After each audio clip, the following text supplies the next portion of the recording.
Hello, Lisa here. If you think you do something at night when you go to sleep, more than likely you are. We consider that you're working for the army of the Lord or you're working for the army of the bad guys. Either way, I'm speaking to you. These theorems are based on Dolores Cannon's work, reading my Bible, and my own personal experiences. Um, I have a few downloaded messages. Oh, before I go any further, this is Soliloquy today. It's not night yet, but hey, I'm doing it a little early. Um, this channel is specifically for people who understand they operate in the dream time. And when I say operate, we are actually fighting against powers and principalities that are on this earth in high places. We damage the spirits controlling evil son of a bitches, okay? And there's a lot of them out there. And because of what we're fighting, I want to remind my collective that if you're going through real tribulations, it's for a reason, okay? They're allowing you to suffer to a certain extent so that when the page flips for you, it teaches us many things. Each one of us has something different to learn, whether it be wisdom, discernment, the sonic resonancing, your powers, you have powers if you listen to me, and those powers you have to have a certain discernment on when and how to use them, okay? You can't take advantage of the gifts given. And with that being said, I am going to read a Bible passage. When this was written, it was written, perhaps, I don't believe the words in our current Bibles are the accurate words, okay? Hate me for that. I've asked, and hopefully if I ever get my inheritance money, I will personally make sure the actual Bible is translated correctly in the actual words. So many people, so many pastors, so many people are thoughtless about how the words are used, okay? You can't take a word from history and make up your own meaning for it because you don't really know what it means. Know this to be true. Now I'm going to read. I asked the Lord. I asked the Lord to give me some inspiration today on something, and this is soliloquy. I do have a soliloquy, but this is a message God wants. I personally, in my tribulation, um, I have a phone number on my Google account that I can't remove. That phone is being used by other people. It's a phone that my ex-husband pays for through T-Mobile Metro. It made phone calls that I didn't make. I have turned this in to the FBI, and then my other phone, they decide whether I can or cannot use it, and I'm trying to send photography to myself today from my phone because I'm limited in my funds, and they had kept me from doing that for a while until we had some battle, okay? Powers and principalities. Now, when you say, Lisa, that sounds crazy, I battled specific individuals who I know are in this court case. A few minutes later, my phone works. The same thing happens with my sciatic nerve pain. When I get specific sciatic nerve pain, the angels tell me somebody's having sex magic. They're doing sex magic on you. It creates that pain, so I have a hard time walking. They did this at every job I had that was physical. I just wanted a chump job, washing dishes or baking, so I didn't have to think, I don't want to be I just want to make money. And they'd cause me pain, so I won't have a job. Now they're trying to keep me from earning income out of my home. So we battle. We battle in the spirit, okay? It doesn't have to be in nighttime. Once you reach a certain point, you can reach through the 5D plane. Now, there's a confusion about 5D. It's not 5G. 5D is totally spiritual. It's up here. It's the imagery you see from your third eye. Now, if you don't see imagery in your third eye, this channel is not for you, okay?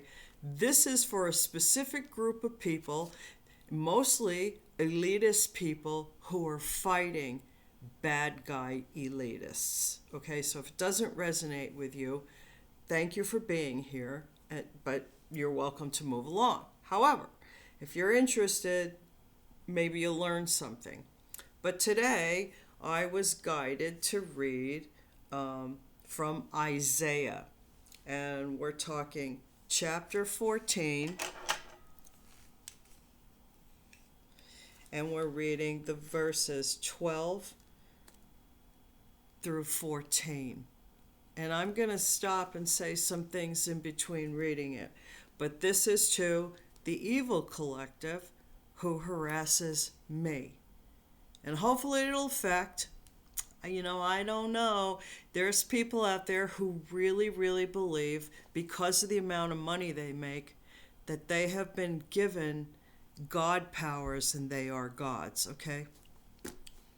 Now remember, you people who think you're better than everybody else, their trajectory is they think they're going to fly this world and do the 5D split, the esoteric bullshit that everybody hears.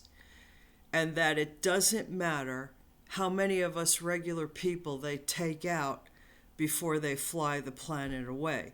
Now, I'm sorry, this is just kind of Jim Jones take the liquid drink thing. Okay, that's that kind of thinking, but they don't think they're wrong.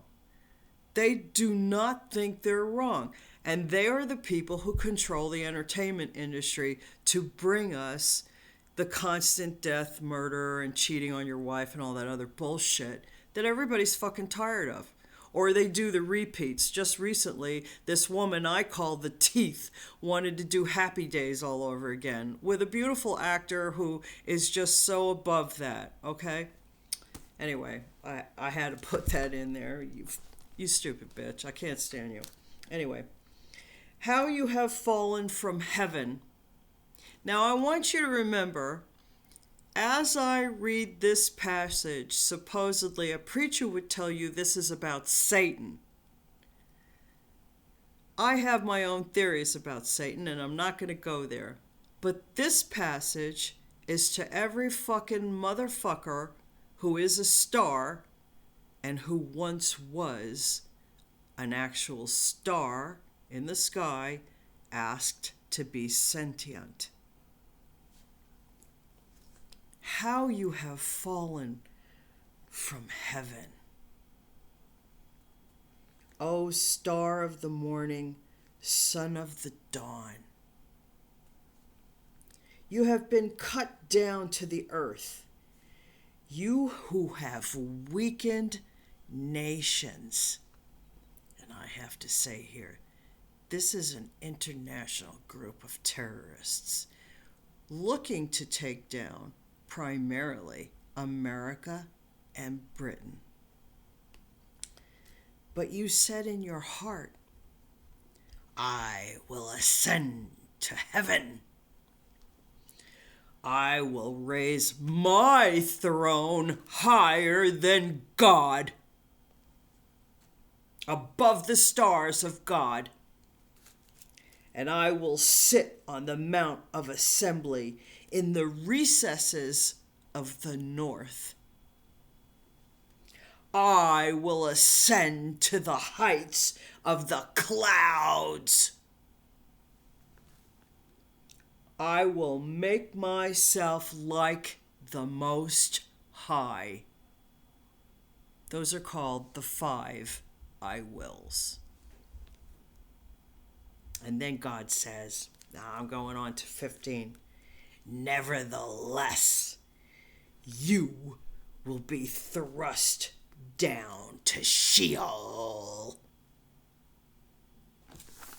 That's all I'm going to read of that.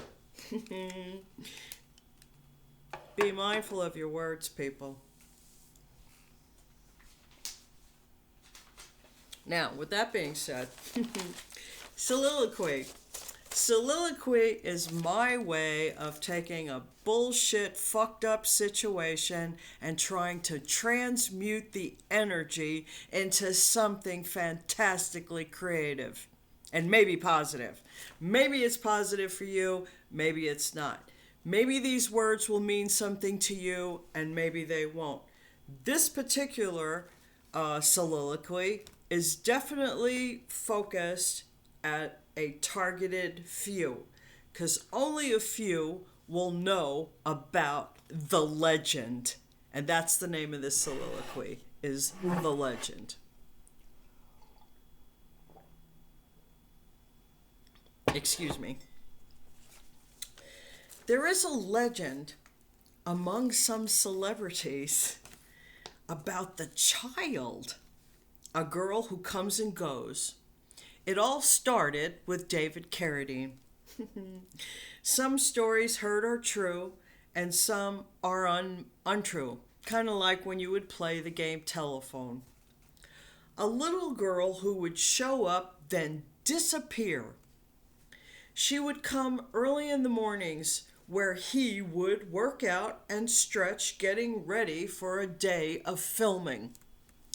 She'd show up in a white gi with a white belt, and she'd say and point up, "They said I could work out with you." She even had her own little mat. "Okay," he'd say, "just do what I do." And she did. There was no talking, no personal exchange. She did what he did whenever she'd show up. Her demeanor serious. Her moves exquisite. Occasionally, she'd ask a question or two. Sensei, asking questions about balance and movement. During all sessions and right before the end, she'd vanish as if in thin air. One day, he asked the director and crew, "Hey, who's the kid who comes and works out with me? She's really amazing." And he'd go on explaining her curiosity about balance and stance, explaining her ability to perform, and so the legend began. People would try to come and see this would-be future child star. Never did the others see her. There are others who know about the mysterious child. A man from New York with a sheepdog who did a children's show. She would show up just for the dog to love on her. She'd talk to the dog as if he knew her, and it sure seemed as if he did. A newscaster out of New York, a TV anchor who played a commander, a president, and the president's mom.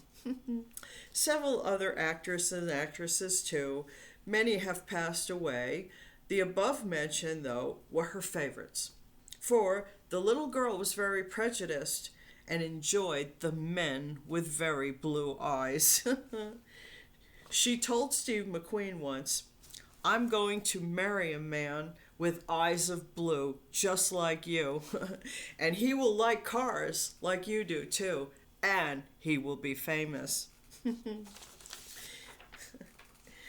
She would often lament about people with dark brown eyes, as she thought they were cruel. She would often cry and lament to her hosts about things in her life, complicated and cruel. Always looking to these people for direction and some meaning in life to engage with. Always curious and asking about their lives and how they lived. thanking them often for the care they would give. Each and every one really cared for the child, who would just be always clean and well dressed. They were kind to her. Sometimes any extra kindness, like a hug or a toy, would make her eyes well, and sobbing, she would say, "I'm not used to anyone being nice to me." And her heart would sob. "May I please live here and stay?" she often asked. That was often her plea. The president's mom would wipe away tears, making tea and toast, then impart motherly advice on disciplines of life. Listening intently, commenting, "My mother doesn't tell me anything very kindly." The president she met in that kitchen once before he was president. When he did take office, she would often show up under his desk in the Oval Office. She'd tell him, "They are arguing at my house over money and me. May I lay here quietly?" And he would agree. Sometimes he'd give her a pad of paper and a pencil. She would scribble and create odd pictures. The newscaster often saw her at his house whilst reading on the couch. She loved his living room with its big picture window and loved the fireplace most. She thought the carpeting was most wonderful and soft. Always the story of parents arguing. "It is quiet here. Please, may I stay?" She'd show up irregularly but often, sometimes asking the newscaster pertinent questions about some of the stories he would explain on the TV. The little girl showed up often enough that a few years in a row, he'd hang up a Christmas stocking just for her. And so these stories have been shared and told, not to or by everyone, for there was no solid proof of the girl until later on. These are true stories, so I'm told. Who was this little girl? Are you involved? Do you know her name? Some people do. She was never afraid to share her name. Followed in secret, purposely kept quiet. Now there are celebrities trying to do the legend child in. She's grown up now, and she asks, "But why? Why? I've never done anything harm to anyone." She asks this of God over and over again. Why? What is she? How can she be? Who can do such unusual things? Burn it, test it, keep it dumb, keep it down. That's what our covens are for. May the husband make revenge porn. Destroy it mentally, physically, socially, waste it. Let's taste its blood. Defame it, defile it. It has no purpose. Radiate it. That should do it. A woman descried. It will never be famous. That elitist bitch. The child is an old woman now, worn but wise, wondering. Maybe the people visited in years gone by were purposeful visits and wise, all part of the unweaving of an ultra grand conspiracy. Unlike any other. Did the child know who was involved in the assassination of that once kindly president who was her friend?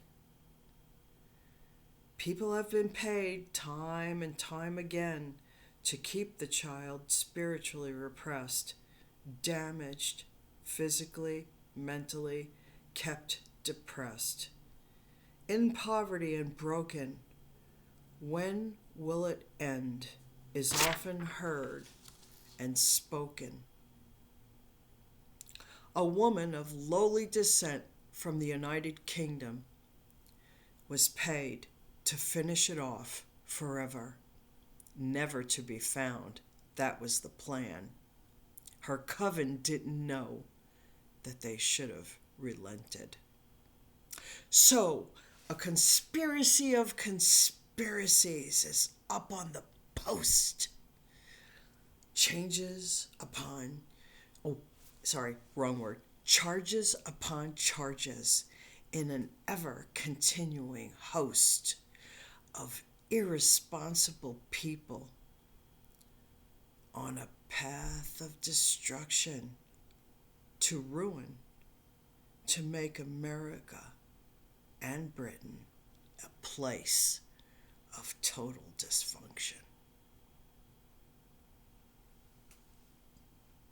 The little girl, now old, wonders, how did this happen? Am I involved? An amazing unfolding of an inheritance long overdue, tied up with a history long overexploited,